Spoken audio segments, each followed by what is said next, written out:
Hello students, today I am going to send you the assignment for your preparation for unit test. We will discuss chapter 16 of civics, which is the union legislature. First, I will give you the brief summary of the lesson, then we will discuss exercise of this lesson. India is a parliamentary democracy. जैसे हम सबको पता है कि India जो है ये वो पार्लियामेंट्री फॉर्म ऑफ डेमोक्रेसी है। तो इसमें क्या होता है कि जो हम लोग हैं वो अपना रिप्रेजेंटेटिव खुद चुनते हैं और वो रिप्रेजेंटेटिव स्टेट में और सेंटर में सरकार बना सकता है अपनी। प्रेसिडेंट हो जो होता है वो होता है हेड ऑफ द स्टेट, उसकी पावर्स होती है नॉमिनल।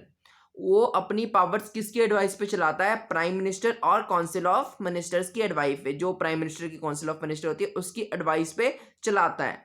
ठीक है, तो उसके बाद there are 3 organs of the government. 3 organs है गवर्नमेंट के। कौन से? Legislature, executive and judiciary. Legislature होता है जो वो लॉ बनाता है, एग्जीक्यूटिव लॉ को इंप्लीमेंट करता है, और उसके बाद जुडिशरी उन लॉ की एक्सप्लेनेशन करता है। ठीक है, अब पार्लियामेंट क्या होता है? पार्लियामेंट जो है वो एक ऐसी संस्था है जो इंटायर कंट्री के लिए लॉ बनाती है। ठीक है, इसमें 2 हाउसेस होते हैं, लोकसभा एंड राज्यसभा। ठीक है, तो सबसे पहले किसके बारे में पढ़ेंगे? Lok Sabha. Lok Sabha is the lower house of the people. It comprises representative elected directly by the people. इनके जो लोग होते हैं, जो इनमें सदस्य होते हैं, वो डायरेक्टली रिप्रेजेंटेटिव हमारे जो होते हैं वो हम खुद चुनते हैं इसमें से। ठीक है, तो अब इसकी कॉम्पोजिशन क्या है कि मैक्सिमम स्ट्रेंथ लोकसभा की 552 मेंबर्स होते हैं लोकसभा में, और 530 मेंबर्स होते हैं जो इलेक्ट किए जाते हैं, और जो 20 मेंबर्स होते हैं, 20 मेंबर्स होते हैं, वो इलेक्ट किए जाते हैं यूनियन टेरिटरी से। 530 मेंबर्स इलेक्ट किए जाते हैं स्टेट से। ठीक है, और उसके बाद जो 2 मेंबर्स बच जाते हैं वो होते हैं एंग्लो इंडियन कम्युनिटी के, जो प्रेसिडेंट नॉमिनेट करता है। देन जो लोकसभा की टर्म होती है वो 5 साल की होती है, और 5 साल के बाद दोबारा से इलेक्शन सेलेक्ट करके दोबारा से लोकसभा बनाई जाती है। देन क्वालिफिकेशंस क्या है इसकी? A person must be citizen of India होना चाहिए, 25 साल की एज होनी चाहिए, उसके बाद रजिस्टर्ड वोटर होना चाहिए। उसके बाद जो लोकसभा को चलाता है उसका प्रिसाइडिंग ऑफिसर होता है, वो होता है speaker.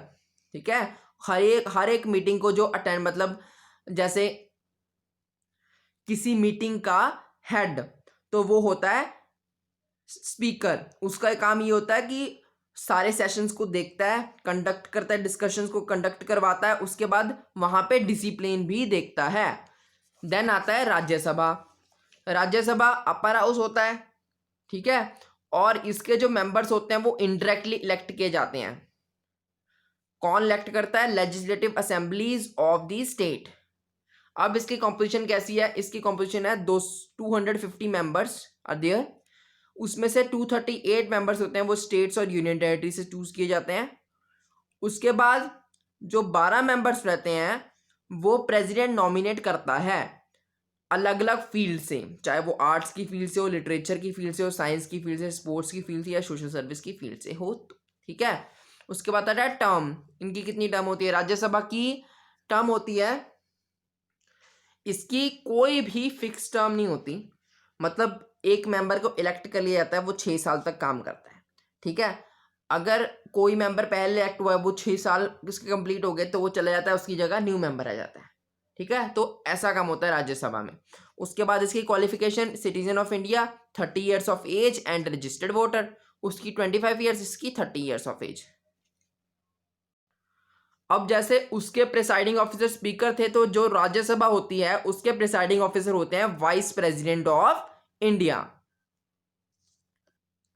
Now we will discuss about the exercise. First, fill in the blanks. India has a parliamentary democracy form of government. India की कौन सी गवर्नमेंट है? Parliamentary democracy form of government. 2 type of government, dictatorship और democracy. हमारी कौन सी है? Democracy.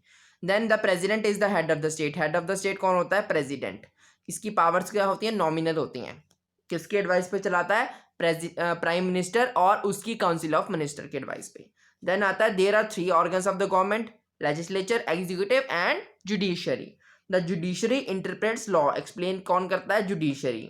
Then the prime minister and the council of minister form the executive. Prime minister और काउंसिल ऑफ मिनिस्टर्स मिलके क्या बनता है? एग्जीक्यूटिव, जो लॉ को इंप्लीमेंट करता है. Then match the column. Head of the state president, head of the government prime minister, presiding officer of the Lok Sabha speaker, organ of the government that interprets law judiciary, presiding officer of Rajya Sabha vice president. Then choose the correct answer. The maximum strength of the Lok Sabha is 552 members. जैसे हमने अभी पढ़ा था, उसमें से जो 530 members होते हैं वो स्टेट से लिए जाते हैं, 20 members यूनियन टेरिटरी से, और 2 members को नॉमिनेट करते हैं प्रेसिडेंट एंग्लो इंडियन कम्युनिटी से. Then executive organ of the government implements laws. Executive organ जो लॉज को क्या करता है? वो इम्प्लीमेंट करता है. देन आता है the term of the Lok सभा इज 5 years. कितने टर्म किया है? 5 years. Then the minimum age for becoming a member is Rajya Sabha 30 years. एक मेंबर बनने के लिए राज्यसभा की कितनी मिनिमम एज होती है? 30 years. देन आता है the presiding officer of the Rajya Sabha is the vice president. जैसे उसके प्रिसाइडिंग ऑफिसर स्पीकर, वैसे इनके vice president. Now we will discuss answer the questions. Then सबसे पहला question, why is the power of the president in India called nominal. जो president की powers होती हैं वो नॉमिनल क्यों होती हैं? क्योंकि वो जितनी भी काम करता है, जितने भी काम लागू करता है, वो सारे किसके एडवाइस पे करता है? प्राइम मिनिस्टर की एडवाइस पे, और जो प्राइम मिनिस्टर की काउंसिल ऑफ मिनिस्टर होती है उसकी एडवाइस पे. देन आता है give at least 4 example of subject under the 3 list. 3 type of list are there, union list, state list और कंकरेंट लिस्ट. यूनियन लिस्ट किस चीज़ पे लॉ बना सकती है? Defence, foreign affairs, currency, railways. 4 examples देने आपने. State list police, law and order, taxes, state and roads. Concurrent list education पे, वाइल्ड लाइफ पे, फॉरेस्ट पे और न्यूज़पेपर्स पे. देन आता है what is the meaning of the term parliamentary democracy. Parliamentary democracy क्या होती है? कि जहां पे हम अपने रिप्रेजेंटेटिव खुद चुन चुके हैं और वो रिप्रेजेंटेटिव अपनी सरकार बनाएगा बोथ सेंटर और स्टेट में. देन आता है describe the role of Lok Sabha speaker. Lok Sabha speaker क्या करता है? जितनी भी मीटिंग्स होती हैं उसको हेड करता है, सेशंस को मतलब डिस्कशंस को कंडक्ट करवाता है और वहाँ पे डिसिप्लिन भी देखता है हाउस में. देन आता है what is the term of Lok Sabha and what are its exceptions. The Lok Sabha has a term of 5 years after which fresh elections are held. The president can dissolve the Lok Sabha before the expiry of its full term. तो लोकसभा की term कितनी होती है? 5 साल की, और उसके बाद फ्रेश इलेक्शंस हेल्ड किए जाते हैं. देन प्रेसिडेंट कभी भी लोकसभा को डिसॉल्व कर सकता है उसकी फुल टर्म खत्म होने से पहले. So thank you students for today. You have to learn all these questions very carefully for your unit test.